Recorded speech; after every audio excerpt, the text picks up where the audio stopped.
Punjabi radio USA ਸੁਣ ਰਹੇ ਸਾਰੇ ਸਰੋਤਿਆਂ ਨੂੰ ਪਿਆਰ ਭਰੀ ਸਤਿ ਸ਼੍ਰੀ ਅਕਾਲ। ਜੀ ਆਇਆਂ ਨੂੰ ਪ੍ਰੋਗਰਾਮ ਅਪਡੇਟ ਕੈਲੀਫੋਰਨੀਆ 'ਚ ਸਵਾਗਤ ਹੈ। ਹਰਜੋਤ ਸਿੰਘ ਜੀ ਸਵਾਗਤ ਹੈ। ਸਤਿ ਸ਼੍ਰੀ ਅਕਾਲ ਜੀ। ਸਤਿ ਸ਼੍ਰੀ ਅਕਾਲ, ਧੰਨਵਾਦ ਜੀ ਆਇਆਂ ਨੂੰ। ਪੰਜਾਬੀ ਰੇਡੀਓ USA ਦੇ ਜਿੰਨੇ ਵੀ ਸਰੋਤੇ ਸਾਡੇ ਸਾਰੇ ਹੀ AM ਸਟੇਸ਼ਨਸ, FM ਸਟੇਸ਼ਨਸ, ਘਰਾਂ ਦੇ ਵਿੱਚ ਰੇਡੀਓ ਸੈਟਸ ਦੇ ਰਾਹੀਂ, ਟੈਲੀਫੋਨ ਦੇ ਰਾਹੀਂ, ਫੇਸਬੁੱਕ, YouTube ਤੇ ਲਾਈਵ ਦੇਖ ਰਹੇ ਹੋ, ਸੁਣ ਰਹੇ ਹੋ, ਸਾਰਿਆਂ ਨੂੰ ਜੀ ਆਇਆਂ ਨੂੰ ਤੇ ਬਹੁਤ ਹੀ ਪਿਆਰ ਤੇ ਸਤਿਕਾਰ ਭਰੀ ਸਤਿ ਸ਼੍ਰੀ ਅਕਾਲ।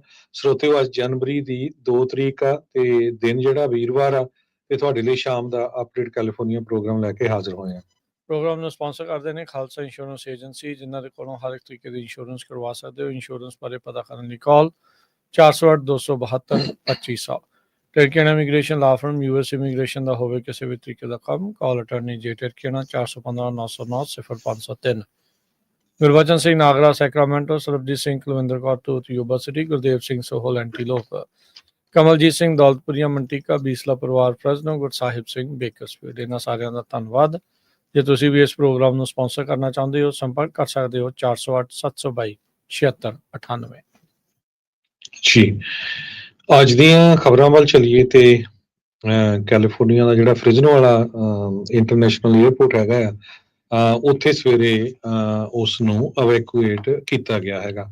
ਟਰਾਂਸਪੋਰਟੇਸ਼ਨ ਸਿਕਿਉਰਿਟੀ ਐਡਮਿਨਿਸਟ੍ਰੇਸ਼ਨ ਨੇ ਇਹ ਦੱਸਿਆ ਵੀ ਟੈਂਪਰੇਰੀ ਅਵੈਕੂਏਸ਼ਨ ਸਵੇਰੇ 11 ਵਜੇ ਦੇ ਕਰੀਬ ਕੀਤੀ ਗਈ, ਜਦੋਂ ਉਹਨਾਂ ਨੇ ਫ੍ਰਿਜ਼ਨੋ ਦੀ ਜਿਹੜੀ ਐਕਸਪਲੋਸਿਵ ਆਰਡੀਨੈਂਸ ਡਿਸਪੋਜ਼ਲ ਯੂਨਿਟ ਆ ਉਸ ਨੂੰ ਬੁਲਾਇਆ ਤੇ ਕਹਿੰਦੇ ਵੀ ਬਾਅਦ ਦੁਪਹਿਰ ਇਸ ਨੂੰ ਓਪਨ ਕਰ ਦਿੱਤਾ ਗਿਆ।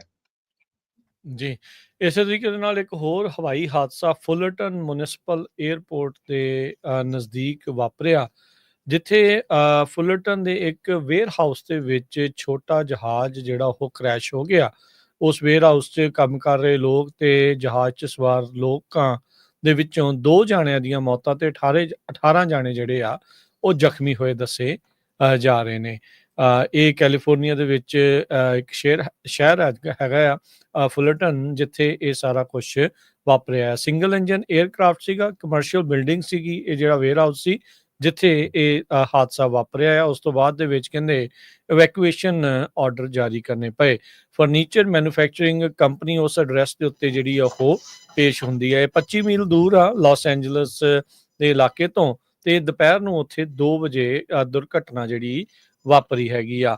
ਮਰਨ ਵਾਲੇ ਬੋਰਡ ਦੇ ਉੱਤੇ ਸੀਗੇ, ਔਨ ਬੋਰਡ ਸੀਗੇ ਜਾਂ ਗਰਾਊਂਡ ਦੇ ਉੱਤੇ ਸੀ, ਇਹਦੇ ਬਾਰੇ ਅਜੇ ਪੂਰੀ ਜਾਣਕਾਰੀ ਪ੍ਰਾਪਤ ਨਹੀਂ ਹੋਈ। ਜਹਾਜ਼ ਜਿਸ ਦਾ ਹਾਦਸਾ ਵਾਪਰਿਆ ਉਹ ਵੈਨਸ RV-10 FAA ਦੇ ਦਸਤਾਵੇਜ਼ਾਂ ਦੇ ਮੁਤਾਬਕ ਪਤਾ ਲੱਗਾ ਆ। NTSB ਹੁਣ ਇਸ ਦੀ ਜਿਹੜੀ ਜਾਂਚ ਆ ਉਹ ਕਰ ਰਹੀ ਆ। ਇਹ ਹੁਣੇ ਹੀ ਕੁਝ ਸਮਾਂ ਪਹਿਲਾਂ ਇਹ ਖਬਰ ਆਈ ਆ। ਉੱਥੋਂ ਦੇ ਲੋਕਲ TV ਦੇ ਹੈਲੀਕਾਪਟਰ ਸ਼ਾਟ ਤੋਂ ਪਤਾ ਲੱਗਾ ਵੀ ਸਮੋਕ ਜਿਹੜੀ ਆ ਬਿਲਡਿੰਗ ਦੇ ਵਿੱਚ, ਕਿਉਂਕਿ ਜਹਾਜ਼ ਟਕਰਾਇਆ ਆ, ਸੋ ਧੂੰਆਂ ਵੀ ਲੱਗਾ, ਅੱਗ ਵੀ ਲੱਗੀ ਹੋਊਗੀ, ਤੇ ਰੂਫ ਦੇ ਵਿੱਚ ਇੱਕ ਕਾਫੀ ਵੱਡੀ ਮੋਰੀ ਜਿਹੜੀ ਆ ਕਹਿ ਸਕਦੇ ਹਾਂ ਵੀ ਉਹ ਹੋਈ ਸੀ, ਜਿਸ ਦੇ ਵਿੱਚ ਟਕਰਾ ਕੇ ਜਿਹੜਾ ਜਹਾਜ਼ ਆ ਉਸ ਬਿਲਡਿੰਗ ਦੇ ਵਿੱਚ ਜਾ ਡਿੱਗਾ ਸੀ। ਸਾਊਥ ਕੋਰੀਆ ਦਾ ਜਿਹੜਾ ਪ੍ਰੈਜ਼ੀਡੈਂਟ ਆ, ਸਾਬਕਾ ਪ੍ਰੈਜ਼ੀਡੈਂਟ ਜੂਨ ਸਕ ਯੇਓਲ, ਉਸ ਨੂੰ ਅਰੈਸਟ ਕਰਨ ਦੇ ਲਈ ਜਿਹੜੇ ਇਨਵੈਸਟੀਗੇਟਰਸ ਆ ਉਸ ਦੇ ਘਰ ਪਹੁੰਚ ਗਏ ਆ ਤੇ ਜੋ ਪ੍ਰੈਜ਼ੀਡੈਂਟ ਦੇ ਸਪੋਰਟਰਸ ਆ ਉਹਨਾਂ ਨੇ ਘਰ ਨੂੰ ਘੇਰਾ ਪਾਇਆ ਹੋਇਆ ਤੇ ਉਹ ਅੰਦਰ ਉਹਨਾਂ ਨੂੰ ਨਹੀਂ ਜਾਣ ਦੇ ਰਹੇ ਹੈਗੇ। ਕਰਪਸ਼ਨ ਇਨਵੈਸਟੀਗੇਸ਼ਨ ਆਫਿਸ ਵਾਲਿਆਂ ਨੇ ਕਿਹਾ ਵੀ ਹਾਈ ਸਿਕਿਉਰਿਟੀ ਜੋ ਆ ਉਹ ਪ੍ਰੈਜ਼ੀਡੈਂਟ ਦੇ ਘਰ ਦੇ ਵਿੱਚ ਐਂਟਰ ਅੱਜ ਹੋ ਗਈ ਹੈਗੀ ਆ। ਤੇ ਤੁਹਾਨੂੰ ਪਤਾ ਹੀ ਹੋਊਗਾ ਵੀ ਉਸ ਨੂੰ ਜਿਹੜਾ ਆ ਇੰਪੀਚ ਕੀਤਾ ਗਿਆ ਸੀ ਪਾਰਲੀਮੈਂਟ ਦੇ ਵਿੱਚ ਪਿਛਲੇ ਮਹੀਨੇ, ਤੇ ਫਰਸਟ ਸਿਟਿੰਗ ਪ੍ਰੈਜ਼ੀਡੈਂਟ ਬਣਿਆ ਜਿਸ ਨੂੰ ਅਰੈਸਟ ਕੀਤਾ ਜਾਊਗਾ। ਐਂਟੀ ਕਰਪਸ਼ਨ ਏਜੰਸੀ ਨੇ ਕਿਹਾ ਵੀ 48 ਘੰਟੇ ਇਨਵੈਸਟੀਗੇਟ ਕਰਨ ਲਈ ਉਸ ਨੂੰ ਲੱਗੂਗੇ ਤੇ ਰਿਕੁਐਸਟ ਆਲਰੇਡੀ ਵਾਰੰਟ ਦੀ ਜਾਰੀ ਹੋ ਚੁੱਕੀ ਹੈਗੀ ਆ। ਤੇ ਹਾਲਾਂਕਿ ਉਹਨਾਂ ਨੇ ਜਿਹੜਾ ਮਾਰਸ਼ਲ ਲਾ ਲਾਇਆ ਸੀ ਬੜਾ ਸ਼ਾਰਟ ਲਿਵ ਸੀ, ਕੁਛ ਹੀ ਘੰਟਿਆਂ ਦਾ ਸੀਗਾ, ਤੇ ਉਹਨਾਂ ਨੇ ਬਲੇਮ ਕੀਤਾ ਸੀ ਵੀ ਜਿਹੜੇ ਕੁਝ ਪਾਰਟੀ ਦੇ MPs ਆ ਨਾਰਥ ਕੋਰੀਆ ਦੀ ਸਪੋਰਟ ਕਰ ਰਹੇ ਆ, ਪਰ ਬਾਅਦ ਦੇ ਵਿੱਚ ਪੂਰੀ ਜਨਤਾ ਦਾ ਜਦੋਂ ਵਿਰੋਧ ਹੋਇਆ ਤੇ ਉਸ ਨੇ ਜਿਹੜਾ ਆ ਮਾਰਸ਼ਲ ਲਾ ਹਟਾ ਲਿਆ। ਪਰ ਹੁਣ ਉਸ ਨੂੰ ਇੰਪੀਚ ਵੀ ਕੀਤਾ ਜਾ ਚੁੱਕਾ ਹੈ ਤੇ ਉਹਨਾਂ ਦੇ ਜਿਹੜੇ ਸਾਥੀ ਆ ਪੁਲਿਸ ਆਫੀਸਰਸ ਡਿਫੈਂਸ ਦੇ ਵਿੱਚ, ਉਹ ਸਾਰੇ ਅਰੈਸਟ ਕੀਤੇ ਜਾ ਰਹੇ ਹੈਗੇ ਆ।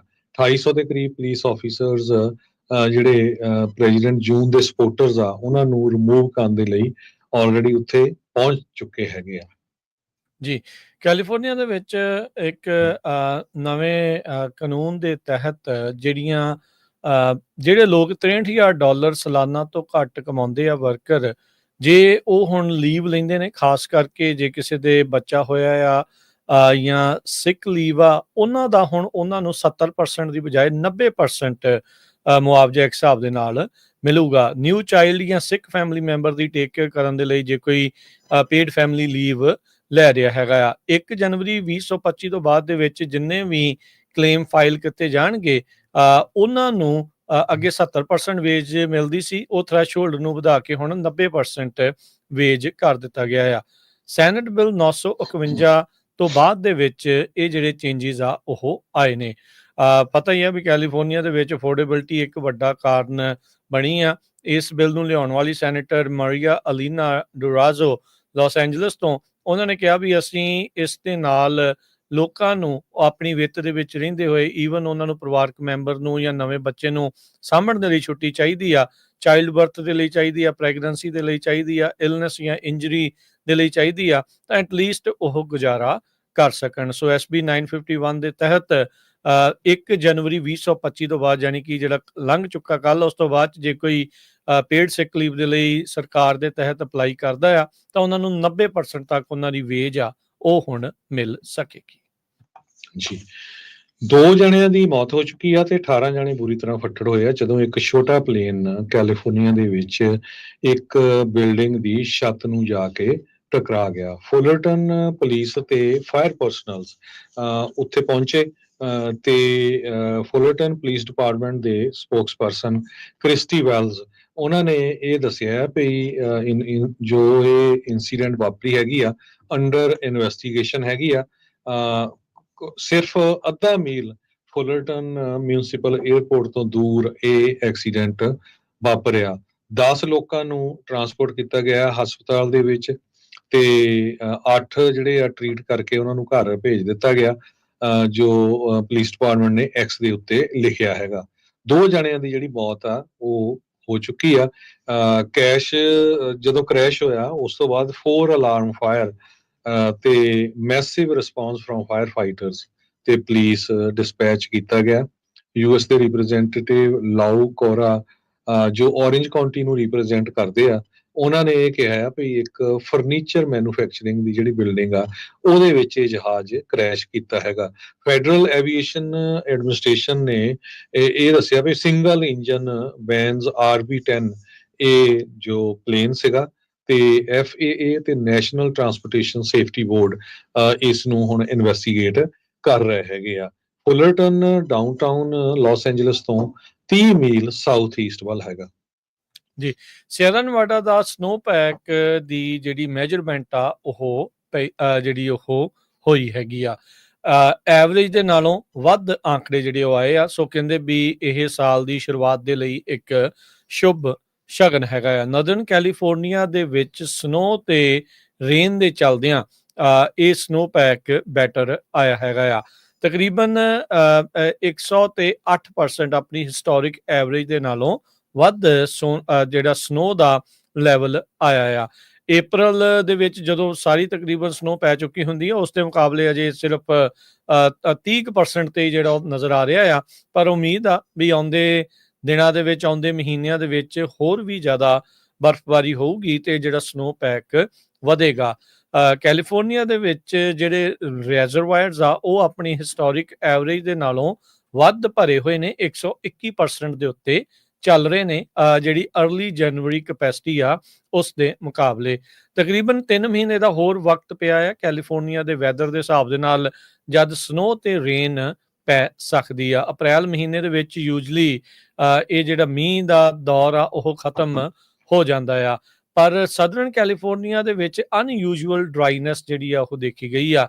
ਅਲ ਨੀਨੀਓ ਦੇ ਕਰਕੇ ਵੈਸੇ ਤਾਂ ਇਹ ਮੰਨਿਆ ਜਾ ਰਿਹਾ ਸੀ ਵੀ ਇਸ ਸਾਲ ਮੀਂਹ ਵਗੈਰਾ ਘੱਟ ਪੈਣਗੇ, ਪਰ ਨਦਰਨ ਕੈਲੀਫੋਰਨੀਆ ਦੇ ਵਿੱਚ ਮੀਂਹ ਜਿਹੜੇ ਉਹ ਠੀਕ ਠਾਕ ਐਵਰੇਜ ਦੇ ਨਾਲੋਂ ਵੱਧ ਪੈ ਰਹੇ ਆ।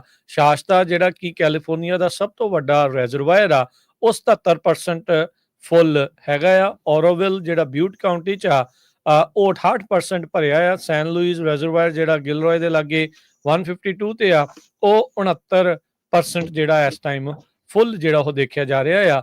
ਤੇ ਜਿਹੜਾ ਰਿਵਰਸਾਈਡ ਕਾਉਂਟੀ ਦੇ ਵਿੱਚ ਡਾਇਮੰਡ ਵੈਲੀ 'ਚ ਆਫ ਸਟ੍ਰੀਮ ਰਿਜ਼ਰਵਾਇਰ ਆ, ਜਿੱਥੇ ਐਲਏ ਤੇ ਉਸਦੇ ਇਲਾਕਿਆਂ ਦੇ ਲਈ ਪਾਣੀ ਇਕੱਠਾ ਕਰਕੇ ਰੱਖਿਆ ਜਾਂਦਾ, ਉਹ 97% ਭਰਿਆ ਹੋਇਆ ਨਜ਼ਰ ਆ ਰਿਹਾ ਆ।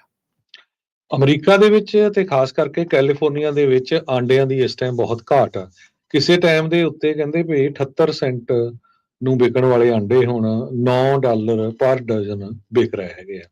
USDA ਨੇ ਇਹਦਾ ਜਿਹੜਾ ਬਲੇਮ ਆ ਉਹ ਸਪਲਾਈ ਰਿਡਕਸ਼ਨ ਦੇ ਉੱਤੇ ਲਾਇਆ, ਤੇ ਕਿਉਂਕਿ ਕਾਰਨ ਕੀ ਆ ਵੀ ਬਰਡ ਫਲੂ ਕਰਕੇ ਜੋ ਆ ਪ੍ਰੋਡਕਸ਼ਨ ਘਟੀ ਹੈਗੀ ਆ, ਜਾਂ ਉਹਨਾਂ ਨੂੰ ਸਿੱਟ ਦਿੱਤਾ ਜਾਂਦਾ ਆ, ਵੇਚਿਆ ਨਹੀਂ ਜਾਂਦਾ ਹੈਗਾ। US ਡਿਪਾਰਟਮੈਂਟ ਆਫ ਐਗਰੀਕਲਚਰ ਨੇ ਇਹ ਕਿਹਾ ਵੀ ਕੈਲੀਫੋਰਨੀਆ ਦਾ ਜਿਹੜਾ ਬੈਂਚਮਾਰਕ ਆ ਲਾਰਜ ਸਕੇਲ ਐਗਸ, ਉਹ 78 ਸੈਂਟ ਤੋਂ ਵੱਧ ਕੇ $8 97 ਸੈਂਟ ਪਰ ਦਰਜਨ ਹੋ ਗਿਆ ਹੈ। ਤੇ ਵਾਲਮਾਰਟ ਚੀਕੋ ਦੇ ਵਿੱਚ 18 ਕਹਿੰਦੇ ਜੋ ਆਂਡੇ ਆ ਉਹ $9 52 ਸੈਂਟ ਨੂੰ ਵਿਕੇ ਹੈਗੇ ਆ। ਸੋ ਜਿਹੜੇ ਆਂਡੇ ਖਾਣ ਵਾਲੇ ਆ ਉਹਨਾਂ ਨੂੰ ਤਾਂ ਜਿਹੜੇ ਆਂਡਿਆਂ ਦੀ ਕੀਮਤ ਵੀ ਜਿਹੜੀ ਬਹੁਤ ਮਹਿੰਗੀ ਜਿਹੜੀ ਆ, ਕਿੰਨੀ ਟਾਈਮਸ ਤੁਸੀਂ ਹਿਸਾਬ ਲਾ ਲਓ ਵੀ ਇਹ ਵੱਧ ਗਈ ਹੈਗੀ ਆ। ਜੀ, ਕੈਲੀਫੋਰਨੀਆ ਵਿੱਚ ਆਪਣੇ ਤਰ੍ਹਾਂ ਦਾ ਪਹਿਲਾ ਇੱਕ ਨਵਾਂ ਬਿੱਲ ਸੈਨੇਟ ਬਿੱਲ 707 ਪਾਸ ਹੋਇਆ ਹੈ, ਜਿਹਨੂੰ ਨਾਂ ਦਿੱਤਾ ਗਿਆ responsible textile recovery act. Fast fashion ਦੇ ਜ਼ਮਾਨੇ ਦੇ ਵਿੱਚ ਬਹੁਤ ਜ਼ਿਆਦਾ ਕੱਪੜੇ ਜਿਹੜੇ ਉਹ ਬਣਦੇ ਨੇ, ਇੱਕ ਤਾਂ ਉਹਨਾਂ ਦੀ ਕੁਆਲਿਟੀ ਵੀ ਇਦਾਂ ਦੀ ਹੁੰਦੀ ਆ, ਪਰ ਫੈਸ਼ਨ ਚੋਂ ਆਊਟ ਹੋਣ ਕਰਕੇ ਕਹਿੰਦੇ ਵੀ ਸੁੱਟੇ ਬਹੁਤ ਜ਼ਿਆਦਾ ਜਾਂਦੇ ਆ, ਜਿਹਦੇ ਕਰਕੇ ਰੀਸਾਈਕਲਿੰਗ ਦੀ ਪ੍ਰੋਬਲਮ ਆਉਂਦੀ ਆ। ਸਟੇਟ ਵਾਈਡ ਪ੍ਰੋਡਿਊਸਰਸ ਨੂੰ ਕਹਿੰਦੇ ਵੀ ਹੁਣ ਰਿਸਪੌਂਸਿਬਿਲਿਟੀ ਪ੍ਰੋਗਰਾਮ ਦੇ ਤਹਿਤ ਜਿਹੜਾ ਟੈਕਸਟਾਈਲ ਵੇਸਟ ਆ ਉਸ ਦੇ ਲਈ ਇਹ ਜਿਹੜਾ ਬਿੱਲ ਲਿਆਂਦਾ ਗਿਆ ਆ। 28 ਸਤੰਬਰ ਨੂੰ ਗਵਰਨਰ ਨਿਊਸਮ ਨੇ ਇਸ ਬਿੱਲ ਨੂੰ ਜਿਹੜਾ ਉਹ ਸਾਈਨ ਕਰਕੇ ਕਾਨੂੰਨ ਬਣਾ ਦਿੱਤਾ ਸੀ। ਫਰਵਰੀ 2023 ਦੇ ਵਿੱਚ ਇਸ ਕਾਨੂੰਨ ਨੂੰ ਸੈਨੇਟਰ ਜੋਸ਼ ਨਿਊਮਨ ਫੁਲਰਟਨ ਤੋਂ ਉਹਨਾਂ ਨੇ ਲਿਆਂਦਾ ਸੀਗਾ। ਉਹ ਕਹਿੰਦੇ ਵੀ ਟੈਕਸਟਾਈਲ ਵੇਸਟ ਬਹੁਤ ਜ਼ਿਆਦਾ ਹੁੰਦਾ ਆ, ਉਸ ਦੇ ਉੱਤੇ ਕਾਬੂ ਪਾਉਣ ਦੇ ਲਈ ਇਹ ਬਿੱਲ ਲਿਆਉਣਾ ਜਿਹੜਾ ਉਹ ਜ਼ਰੂਰੀ ਸੀ। ਇਸ ਬਿੱਲ ਦੇ ਤਹਿਤ ਜਿਹੜੀ ਟੈਕਸਟਾਈਲ ਤੇ ਅਪੈਰਲ ਕੰਪਨੀਜ਼ ਆ, ਕੱਪੜੇ ਬਣਾਉਣ ਵਾਲੀਆਂ ਕੰਪਨੀਆਂ ਨੂੰ ਕਹਿੰਦੇ ਵੀ ਅਨਵਾਂਟਡ ਆਈਟਮਸ ਆ ਉਹ ਅਸੈਪਟ ਕਰਨੀਆਂ ਪੈਣਗੀਆਂ ਰੀਸਾਈਕਲਿੰਗ ਦੇ ਲਈ, ਤੇ ਰੀਯੂਜ਼ ਦੇ ਲਈ ਉਹਨਾਂ ਨੂੰ ਪ੍ਰਪੇਅਰ ਕਰਨਾ ਪਊਗਾ। ਜੇ ਇਹ ਕੰਪਨੀਆਂ ਇਦਾਂ ਨਹੀਂ ਕਰਦੀਆਂ ਤਾਂ ਉਹਨਾਂ ਨੂੰ ਪੈਨਲਟੀਜ਼ ਜਿਹੜੀਆਂ ਉਹ ਪਾਈਆਂ ਜਿਹੜੀਆਂ ਹੋ ਜਾਣਗੀਆਂ, ਜਿਹੜੀਆਂ ਕੈਲੀਫੋਰਨੀਆ ਸਟੇਟ ਲੈਜਿਸਲੇਚਰ ਨੇ ਇਹ ਕਾਨੂੰਨ ਪਾਸ ਕੀਤਾ ਆ।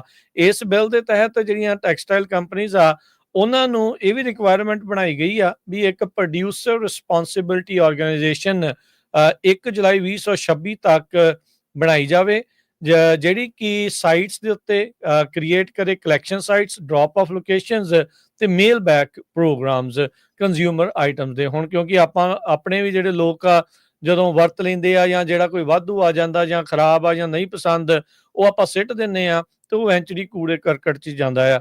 ਲੁਧਿਆਣੇ ਦੇ ਬੁੱਢੇ ਨਾਲੇ ਨੂੰ ਲੈ ਕੇ ਤਾਂ ਆਪਾਂ ਕਾਫੀ ਜ਼ਿਆਦਾ ਰੌਲਾ ਪਾਉਂਦੇ ਆ ਵੀ ਟੈਕਸਟਾਈਲ ਦੇ ਵੇਸਟ ਨੇ ਉੱਥੇ ਦਾ ਕੀ ਹਾਲ ਬਣਾ ਦਿੱਤਾ ਆ, ਪਰ ਜਿੱਥੇ ਜਿੱਥੇ ਵੀ ਟੈਕਸਟਾਈਲ ਦੀ ਇੰਡਸਟਰੀ ਆ ਉੱਥੇ ਇਹ ਸਾਰੀਆਂ ਚੀਜ਼ਾਂ ਆਉਂਦੀਆਂ ਨੇ, ਤੇ ਉਹ ਵੇਸਟੇਜ ਨੂੰ ਬਚਾਉਣ ਖਾਤਰ ਇੱਕ ਨਵਾਂ ਕਾਨੂੰਨ ਜਿਹੜਾ ਕੈਲੀਫੋਰਨੀਆ 'ਚ ਆ ਰਿਹਾ ਆ, ਤਾਂ ਜੋ ਤੁਹਾਡੇ ਵਾਧੂ ਕੱਪੜੇ ਉਹ ਵਾਪਸ ਉਹਨਾਂ ਕੰਪਨੀਆਂ ਨੂੰ ਹੀ ਦਿੱਤੇ ਜਾ ਸਕਣ। ਕੈਲੀਫੋਰਨੀਆ ਦੇ ਵਿੱਚ ਬਹੁਤ ਸਾਰੇ ਨਵੇਂ ਲਾਅ ਬਣੇ ਆ। ਇੱਕ ਨਵਾਂ ਲਾਅ ਜੋ ਬਣਿਆ ਆ ਉਹਦੇ ਮੁਤਾਬਕ ਹੁਣ DUI ਨੂੰ ਉਹ ਐਡ ਕੀਤਾ ਗਿਆ ਹੈਗਾ ਆ ਕੈਲੀਫੋਰਨੀਆ ਸਕੂਲ ਦੇ ਵਿੱਚ ਅਲਕੋਹਲ ਐਜੂਕੇਸ਼ਨ ਦੇ ਲਈ। ਡਰਾਈਵਿੰਗ ਅੰਡਰ ਇਨਫਲੂਐਂਸ ਤੁਹਾਨੂੰ ਪਤਾ ਹੈ ਵੀ ਬਹੁਤ ਲੋਕ ਡਰਾਈਵ ਕਰਦੇ ਫੜੇ ਜਾਂਦੇ ਆ। ਸੋ ਇਹ ਬਿੱਲ ਨੂੰ ਆਥਰ ਕਰਨ ਵਾਲੇ ਬੈਂਡੀ ਕਰੀਲੋ ਆ। ਬੈਂਡੀ ਕਰੀਲੋ ਉਹ ਅਸੈਂਬਲੀ ਮੈਂਬਰ ਸੀਗੇ। ਉਹਨਾਂ ਨੇ ਪਿਛਲੇ ਸਾਲ ਲਾਸ ਐਂਜਲਸ ਦੇ ਵਿੱਚ ਖੜੀਆਂ ਕਾਰਾਂ ਦੇ ਉੱਤੇ ਕਾਰ ਚੜਾ ਦਿੱਤੀ ਸੀ ਆਪਣੀ, ਜਦੋਂ ਉਹ ਖੁਦ ਡਰੰਕ ਸੀ। ਸੋ ਉਹਨਾਂ ਨੇ ਇਹ ਕਿਹਾ ਵੀ ਮੈਂ ਬਿੱਲ ਇਸ ਕਰਕੇ ਲੈ ਕੇ ਆਈ ਹਾਂ ਵੀ ਜੇ ਮੈਨੂੰ ਸਕੂਲ ਦੇ ਵਿੱਚ ਅਲਕੋਹਲ, ਨੈਰਕੋਟਿਕਸ, ਹੋਰ ਡੇਂਜਰਸ ਡਰੱਗਸ ਬਾਰੇ ਐਜੂਕੇਸ਼ਨ ਦਿੱਤੀ ਜਾਂਦੀ ਤੇ ਆਊਟਕਮ ਡਿਫਰੈਂਟ ਹੋਣਾ ਸੀ। ਸੋ ਇਹ ਬਿੱਲ ਨੂੰ ਗਵਰਨਰ ਗੈਵਨ ਨਿਊਸਮ ਹੋਣਾ ਨੇ ਅਸੈਂਬਲੀ ਬਿੱਲ 2865 ਜੋ ਆ ਉਸ ਨੂੰ ਸਾਈਨ ਕਰ ਦਿੱਤਾ ਤੇ ਇਹ ਹੁਣ ਲਾਗੂ ਹੋਣ ਜਾ ਰਿਹਾ ਹੈਗਾ। ਸੋ ਇਹਦੇ ਮੁਤਾਬਕ ਜੋ ਹੁਣ ਯੂਨੀਫਾਈਡ ਸਕੂਲ ਡਿਸਟ੍ਰਿਕਟਸ ਆ ਉਹਨਾਂ ਨੂੰ ਹੋਰ ਸਟੇਟ ਗਵਰਨਮੈਂਟ ਵੱਲੋਂ ਪੈਸੇ ਦਿੱਤੇ ਜਾਣਗੇ ਤਾਂ ਕਿ ਲੋਕਾਂ ਨੂੰ ਜਿਹੜੇ ਸਟੂਡੈਂਟਸ ਆ ਉਹਨਾਂ ਨੂੰ ਅਲਕੋਹਲ ਤੇ DUI ਤੇ ਹੋਰ ਡਰੱਗਸ ਬਾਰੇ ਇੱਕ ਜਿਹੜੀ ਕਲਾਸ ਆ ਉਹ ਟੀਚ ਕੀਤੀ ਜਾ ਸਕੇ। ਫੈਡਰਲ ਹੈਲਥ ਆਫੀਸ਼ੀਅਲਸ ਦੇ ਮੁਤਾਬਕ 1,78,000 ਲੋਕ ਅਮਰੀਕਾ ਦੇ ਵਿੱਚ ਸ਼ਰਾਬ ਪੀ ਕੇ ਮਰਦੇ ਹੈਗੇ ਆ। ਸੋ ਇਹ ਬਹੁਤ ਵੱਡਾ ਨੰਬਰ ਹੈਗਾ। ਕਹਿੰਦੇ ਇਹ ਕੈਂਸਰ ਨਾਲੋਂ ਮਰਨ ਵਾਲਿਆਂ ਨਾਲੋਂ 7 ਟਾਈਮ ਜ਼ਿਆਦਾ ਹੈਗਾ। ਜੋ ਕਰੀਲੋ ਆ ਸਾਬਕਾ ਅਸੈਂਬਲੀ ਵੂਮਨ, ਉਹਨੇ ਇਹ ਕਿਹਾ ਵੀ ਕੈਲੀਫੋਰਨੀਆ ਦੇ ਵਿੱਚ 54 ਕੈਲੀਫੋਰਨੀਅਨਸ ਹਰ ਰੋਜ਼ ਜਿਹੜੀ ਆ ਸ਼ਰਾਬ ਪੀ ਕੇ ਮਰਦੇ ਹੈਗੇ ਅਲਕੋਹਲ ਦੇ ਨਾਲ। ਹੁਣ ਤੁਸੀਂ ਹਿਸਾਬ ਲਾ ਲਓ 54 ਐਵਰੀ ਡੇ ਸ਼ਰਾਬ ਪੀ ਕੇ ਕੈਲੀਫੋਰਨੀਆ ਦੇ ਵਿੱਚ ਮਰਦੇ ਹੈਗੇ ਆ। ਸੋ ਇਸ ਲਾਅ ਦੇ ਮੁਤਾਬਕ ਸਕੂਲ ਬੋਰਡਸ ਹੁਣ ਉਹ ਡਿਸਾਈਡ ਕਰੂਗੇ ਕਿਹੜੀ ਗ੍ਰੇਡ ਦੇ ਵਿੱਚ ਉਹਨਾਂ ਨੇ ਇਹ ਟੀਚਿੰਗ ਕਰਨੀ ਹੈਗੀ ਬੱਚਿਆਂ ਨੂੰ, ਪਰ ਉਹਨਾਂ ਨੂੰ ਜਿਹੜੀ ਫੰਡਿੰਗ ਆ ਉਹ ਸਟੇਟ ਪੂਰੀ ਪ੍ਰੋਵਾਈਡ ਕਰੂਗੀ। ਜੀ ਹਰਜੋਤ ਸਿੰਘ ਜੀ, ਨਵੀਂ ਇਨਫੋਰਮੇਸ਼ਨ ਆ ਰਹੀ ਆ ਜਿਹੜਾ ਸਾਈਬਰ ਟਰੱਕ ਦੇ ਵਿੱਚ ਧਮਾਕਾ ਸਮੱਗਰੀ ਜਿਹੜੀ ਟਰੰਪ ਟਾਵਰ ਦੇ ਮੂਹਰੇ ਧਮਾਕਾ ਹੋਇਆ ਸੀ ਉਸ ਨੂੰ ਲੈ ਕੇ ਆਰਮੀ ਦਾ ਕਹਿੰਦੇ ਹਾਈਲੀ ਡੈਕੋਰੇਟਡ ਸੋਲਜਰ ਸੀਗਾ 37 ਸਾਲਾਂ ਦਾ ਗ੍ਰੀਨ ਬਰੇ ਮੈਥਿਊ ਲਿਵਲਸਬਰਗਰ। ਹੁਣ ਅਧਿਕਾਰੀ ਦੱਸ ਰਹੇ ਆ ਕਹਿੰਦੇ ਵੀ ਉਸਨੇ ਆਪਣੇ ਆਪ ਨੂੰ ਸ਼ਾਰਟ ਕਰਕੇ ਗੋਲੀ ਮਾਰ ਕੇ ਹੱਤਿਆ ਜਿਹੜੀ ਉਹ ਆਪਣੀ ਕਰ ਲਈ ਸੀ ਇਸ ਗੱਡੀ ਦੇ ਜ਼ਰੀਏ ਧਮਾਕਾ ਕਰਨ ਤੋਂ ਪਹਿਲਾਂ। ਹੁਣ ਹਰ ਇੱਕ ਦੇ ਮਨਾਂ ਦੇ ਵਿੱਚ ਸਵਾਲ ਆ ਵੀ ਕੀ ਨਿਊ ਆਰਲੀਨਜ਼ ਵਾਲੀ ਘਟਨਾ ਦੇ ਨਾਲ ਕੀ ਇਸ ਦਾ ਸੰਬੰਧ ਹੈਗਾ ਆ ਜਾਂ ਨਹੀਂ। ਕੋਇਨਸੀਡੈਂਟਲੀ ਦੋਨਾਂ ਹੀ ਕੇਸਾਂ ਦੇ ਵਿੱਚ US ਆਰਮੀ ਦੇ ਜਿਹੜੇ ਅਫਸਰ ਆ ਉਹ ਜੁੜੇ ਹੈਗੇ ਆ। ਇੱਕ ਨੇ ਜਿਸਨੇ ਗੱਡੀਆਂ ਦੇ ਨਾਲ ਲੋਕਾਂ ਨੂੰ ਦਰੜਿਆ ਤੇ ਇੱਕ ਇਹ 37 ਸਾਲਾਂ ਦਾ ਜਿਸ ਨੇ ਇਹ ਧਮਾਕਾ ਜਿਹੜਾ ਉਹ ਕੀਤਾ ਆ ਸਾਈਬਰ ਟਰੱਕ ਦੇ ਜ਼ਰੀਏ। ਸੋ ਕਹਿੰਦੇ ਵੀ ਇਹ ਓਵਰਸੀਜ਼ ਅਸਾਈਨਮੈਂਟ ਕਰਕੇ ਜਰਮਨੀ ਤੋਂ ਰੀਸੈਂਟਲੀ ਵਾਪਸ ਆਇਆ ਸੀ। ਅਪਰੂਵ ਹੋਈ ਛੁੱਟੀ ਦੇ ਦੌਰਾਨ ਹੀ ਉਸ ਟਰੰਪ ਟਾਵਰ ਦੇ ਮੋਹਰੇ ਜਾ ਕੇ ਇਸ ਨੇ ਸਾਈਬਰ ਟਰੱਕ ਦੇ ਵਿੱਚ ਇਹ ਧਮਾਕਾ ਜਿਹੜਾ ਉਹ ਕੀਤਾ ਹੈਗਾ ਆ। ਕਹਿੰਦੇ ਵੀ ਉਹ ਤਾਂ ਵਹੀਕਲ ਦਾ ਜਿਹੜਾ ਡਰਾਈਵਰ ਆ ਉਹ ਬਰਨ ਹੋ ਚੁੱਕਾ ਸੀ ਬਿਯੋਂਡ ਰੈਕੋਗਨਾਈਜੇਸ਼ਨ, ਪਰ ਕਾਜ਼ ਆਫ ਡੈਥ ਜਿਹੜੇ ਕਲਾਰਕ ਕਾਉਂਟੀ ਦੇ ਕਾਰਨਰ ਆ ਉਹਨਾਂ ਨੇ ਗਨ ਸ਼ਾਟ ਇਸ ਦੇ ਵਿੱਚ ਦੱਸਿਆ ਹੈਗਾ ਆ। ਗ੍ਰੀਨ ਬੈਰੇ ਕਹਿੰਦੇ ਵੀ ਹਾਈਲੀ ਟ੍ਰੇਨਡ ਸਪੈਸ਼ਲ ਫੋਰਸਿਸ ਹੁੰਦੇ ਆ ਜਿਨ੍ਹਾਂ ਦੇ ਵਿੱਚ ਇਹ ਕੰਮ ਕਰਦਾ ਰਿਹਾ ਆ। 2006 ਤੋਂ ਆਰਮੀ ਦੇ ਵਿੱਚ ਸੀਗਾ, ਕਾਊਂਟਰ ਟੈਰਰਿਜ਼ਮ ਅਬਰੋਡ ਤੇ ਟ੍ਰੇਨ ਕਰਦਾ ਰਿਹਾ ਆ ਉੱਥੇ ਦੇ ਪਾਰਟਨਰਸ ਦੇ ਵਿੱਚ। 2 ਵਾਰ ਅਫਗਾਨਿਸਤਾਨ ਦੇ ਵਿੱਚ, ਯੂਕਰੇਨ, ਤਜਾਕਿਸਤਾਨ, ਜਾਰਜੀਆ, ਕਾਂਗੋ ਦੇ ਵਿੱਚ ਵੀ ਇਹ ਜਾ ਕੇ ਆਇਆ। 5 ਕਹਿੰਦੇ ਵੀ ਇਹਦੇ ਕੋਲ ਬ੍ਰੌਂਜ਼ ਸਟਾਰ ਸੀਗੇ ਤੇ ਵੈਲਰ ਡਿਵਾਈਸ ਫਾਰ ਕਰੇਜ ਜਿਹੜੀ ਆ ਅੰਡਰ ਫਾਇਰ ਉਹ ਵੀ ਇਸ ਨੂੰ ਮਿਲਿਆ ਆ। Combat infantry badge, army commendation medal with valor ਜਿਹੜਾ ਇਸ ਨੂੰ ਮਿਲ ਚੁੱਕਾ ਹੈ। ਸੋ ਹੁਣ ਉਸ ਦੇ ਕੀ ਕਾਰਨ ਹੋਇਆ ਵੀ ਇਸ ਨੇ ਧਮਾਕਾ ਉਸ ਗੱਡੀ ਦੇ ਜ਼ਰੀਏ ਕੀਤਾ ਤੇ ਆਪਣੇ ਆਪ ਨੂੰ ਮਾਰ ਲਿਆ, ਇਹ ਹੁਣ ਵੱਡੇ ਜਿਹੜੇ ਸਵਾਲ ਆ ਜਿਨ੍ਹਾਂ ਦਾ ਜਵਾਬ ਆਉਂਦੇ ਦਿਨਾਂ ਦੇ ਵਿੱਚ ਮਿਲੇਗਾ। ਕੋਲੋਰਾਡੋ ਸਪ੍ਰਿੰਗ, ਕੋਲੋਰਾਡੋ ਦੇ ਟਾਊਨ ਹਾਊਸ ਦੇ ਵਿੱਚ ਵੀ ਉਸ ਦੀ ਜਿਹੜੀ ਇਸ ਟਾਈਮ ਜਾਂਚ ਕੀਤੀ ਜਾ ਰਹੀ ਆ ਜਿੱਥੇ ਇਹ ਰਹਿੰਦਾ ਰਿਹਾ ਆ। ਨੇਬਰਸ ਜਿਹੜੇ ਉਹ ਦੱਸਦੇ ਆ ਵੀ ਆਪਣੇ ਪਰਿਵਾਰ ਦੇ ਜਿਹੜੇ ਬੱਚੀ ਦੇ ਨਾਲ ਕਹਿੰਦੇ ਵੀ ਕਿਸੇ ਨੂੰ ਕੋਈ ਸ਼ੱਕ ਨਹੀਂ ਸੀਗਾ ਵੀ ਇਹ ਕੋਈ ਡੇਂਜਰ ਪੋਜ਼ ਕਰ ਸਕਦਾ ਆ ਜਾਂ ਇਦਾਂ ਦਾ ਜਿਹੜਾ ਉਹ ਕੁਛ ਕਰੂਗਾ, ਪਰ ਇਹ ਚੀਜ਼ ਜਿਹੜੀ ਉਹ ਵਾਪਰੀ ਆ। ਸੋ 5 ਬ੍ਰੌਂਜ਼ ਸਟਾਰ ਵਾਲਾ ਗ੍ਰੀਨ ਬਰੇ ਉਹਨੇ ਇਹ ਕਾਂਡ ਕਿਉਂ ਕਰ ਦਿੱਤਾ ਇਹ ਇਸ ਟਾਈਮ ਹਰ ਇੱਕ ਦੀ ਸਮਝ ਤੋਂ ਪਰੇ ਆ। ਜੀ ਇੱਕ ਜਾਂਦੇ ਖਬਰ ਹੋਰ ਸਾਂਝੀ ਕਰ ਜਾਂਦੇ ਆ। ਨਿਊਮਨ ਜਿਹੜਾ ਸ਼ਹਿਰ ਹੈਗਾ ਸਰੋਤਿਆਂ ਨੂੰ ਯਾਦ ਹੋਊਗਾ, ਉੱਥੇ 6 ਸਾਲ ਪਹਿਲਾਂ ਕਾਰਪੋਰਲ ਰੋਨੀਲ ਸਿੰਘ ਇੱਕ ਜੋ ਪੁਲਿਸ ਆਫਿਸਰ ਆ ਉਹ ਲਾਈਨ ਆਫ ਡਿਊਟੀ ਤੇ ਸੀ, ਜਿਸ ਨੂੰ ਗੋਲੀ ਮਾਰ ਕੇ ਮਾਰ ਦਿੱਤਾ ਗਿਆ ਸੀ। ਉਹਦੀ ਯਾਦ ਦੇ ਵਿੱਚ ਅੱਜ ਕਾਫੀ ਵੱਡੀ ਗਿਣਤੀ ਦੇ ਵਿੱਚ ਲੋਕ ਮਰਸਰ ਸਟਰੀਟ ਤੇ ਜਿਹੜੀ ਇਕਲਿਪਟਸ ਐਵਨਿਊ ਉੱਥੇ ਇਕੱਠੇ ਹੋਏ। ਭਈ ਬੜਾ ਯੰਗ ਨੌਜਵਾਨ ਸੀ ਜੋ ਫਿਜੀ ਤੋਂ 85 ਦੇ ਵਿੱਚ ਬੋਰਨ ਹੋਇਆ ਸੀ ਤੇ ਬਾਅਦ ਦੇ ਵਿੱਚ ਅਮਰੀਕਾ 'ਚ ਆ ਗਿਆ ਸੀ ਤੇ ਇੱਥੇ ਉਸਨੇ ਪੁਲਿਸ ਜੁਆਇਨ ਕੀਤੀ ਸੀ ਤੇ ਔਨ ਡਿਊਟੀ ਹੀ ਉਸਨੂੰ ਗੋਲੀ ਮਾਰ ਦਿੱਤੀ ਗਈ ਸੀ ਜਦੋਂ ਉਸਨੇ ਕਿਸੇ ਨੂੰ ਸਟਾਪ ਕੀਤਾ ਸੀ। ਸੋ ਉਸ ਦੀ ਯਾਦ ਦੇ ਵਿੱਚ ਅੱਜ ਉਹਨਾਂ ਦੇ ਰਿਸ਼ਤੇਦਾਰ ਹੋਰ ਕਮਿਊਨਿਟੀ ਦੇ ਲੋਕ ਕਾਫੀ ਇਕੱਠੇ ਹੋਏ।